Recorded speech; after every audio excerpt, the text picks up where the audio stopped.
Good evening, folks. It's Diamond with the Oppenheimer Ranch Project, Magnetic Reversal News, Sacred Geography, and Shinrin Yoku, bringing you a grand solar minimum update Saturday, July 22nd, around 7:30 p.m. Mountain Time 2023. Day 13 of the Reykjanes eruption, and there is no end in sight. We also have fires in Greece. Thousands flee homes and hotels on roads as fire spreads. Keep calm. It's boom time. Severe storms with hail and gusty winds develop across the southeast today and the plains as well. More than 5 million people along Interstate 10 corridor were under severe thunderstorm watch.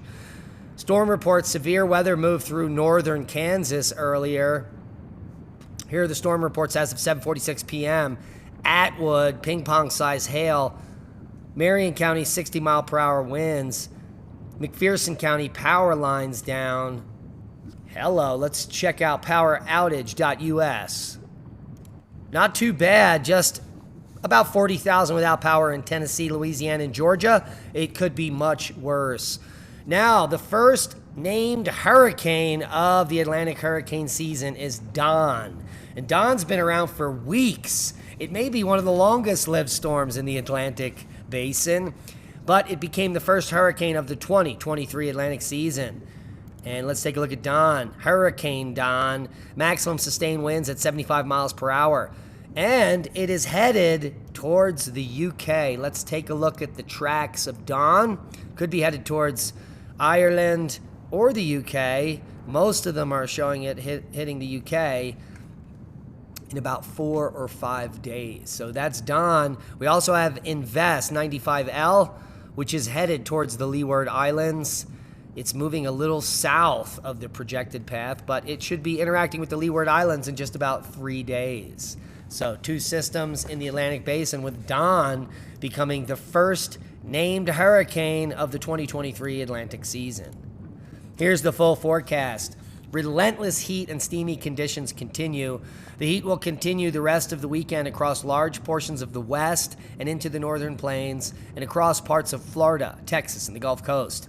Numerous excessive heat warnings and heat advisories are in effect in these areas.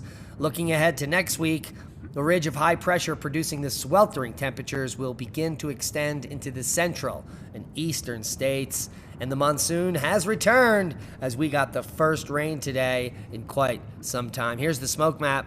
Later in the next few days, it's going to be a little smoky in Minneapolis, Milwaukee, and then the Great Lakes area, talking in about 36 hours from now. There's already some haze in the northeast, or in the northwest, Pacific Northwest, so heads up on that. But you can see in the next few days, heavy haze and smoke moving back into the Great Lakes region.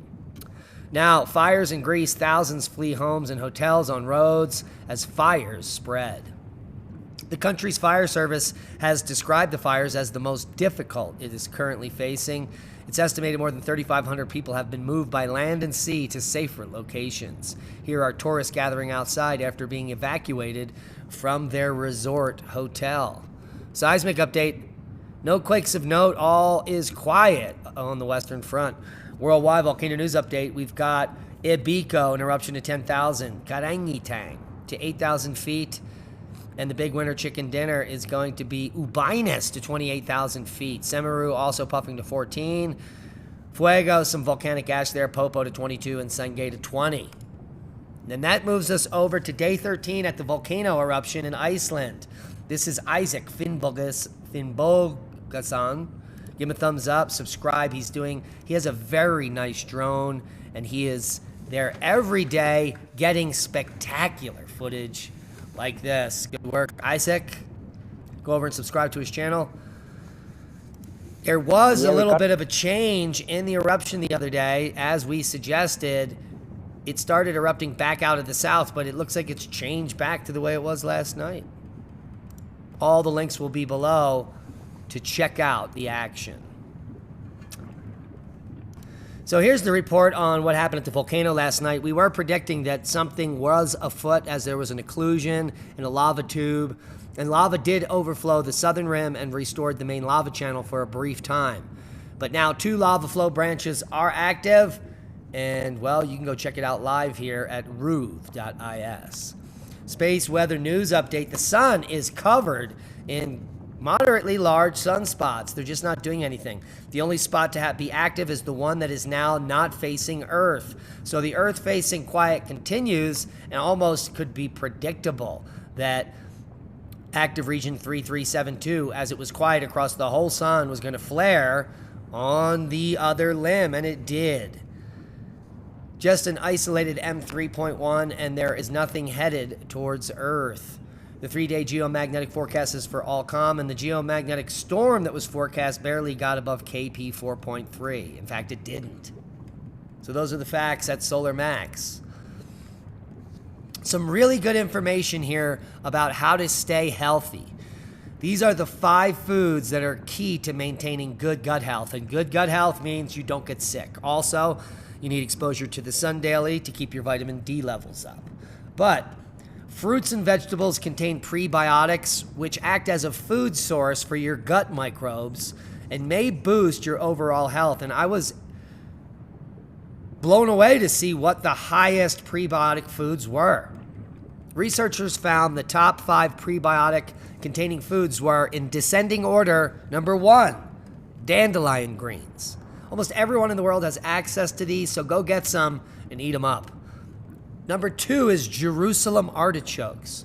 Now, many preppers grow these, and we've got them all over the permaculture orchard. So, they're hard to purchase because they don't store well, so you need to grow your own. Jerusalem artichokes is number 2. And then garlic, leeks, and onions are 3, 4, and 5. We have access to them everywhere in stores. Make sure you buy or grow organic. And go get your prebiotic foods to keep your gut health up, well, and your health and your mental well-being up as well. Now, so this is some of the nonsense that we've been fed for weeks. Well, it's actually years now, but it is accelerating. Climate records tumble, leaving Earth in uncharted territory, according to scientists. Well, not actual scientists that know about science, but certain ones that are pushing a narrative. If you didn't know, NASA changed the global climate record about a decade ago, right in front of everyone's face, and they've never been called out on it. Well, they have been by several people, including Leah and I, who did a complete expose this morning on the climate alarmism hysteria. The world is burning up, and the rising eco-anxiety amongst young people, and why it is completely a lie. So join us in just a few moments over at Magnetic Reversal News for an expose like you have never seen before. Al Gore's a bore, and that's a boom. Shut up, Al. Get in your hole to knowledge. Please share this video as we are shadow banned from the powers that be. Become a Patreon, support the work we do, and watch all of our videos commercial-free in one place. And be safe. We love you. We'll see you over at Magnetic Reversal News for the next boom.